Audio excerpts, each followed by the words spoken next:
আজও একটা healthy and tasty খাবার নিয়ে চলে এলাম। তো জিনিসটা দেখতে হলে সঙ্গে থাকতে হবে, আর আমার মশলার গন্ধ চ্যানেলটিকে সাবস্ক্রাইব করতে হবে।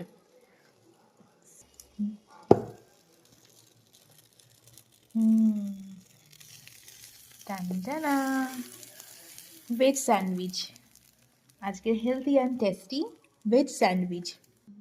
আমার ভেজ স্যান্ডউইচ করতে এখানে আমি নিয়েছি শসা, পেঁয়াজ, গাজর আর কর্ন, আর এখানে আছে টমেটো, আর সঙ্গে আছে চিজ আর বাটার। আমি ইউজ করছি এখানে আমুলের গার্লিক হার্বসের বাটার।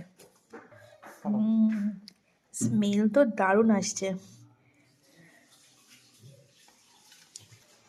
এইভাবে কেটে গরম গরম সার্ভ করা হয়ে গেল ভেজ স্যান্ডউইচ। একদম দোকানের মতনই কিন্তু খেতে হয়েছে, দারুণ।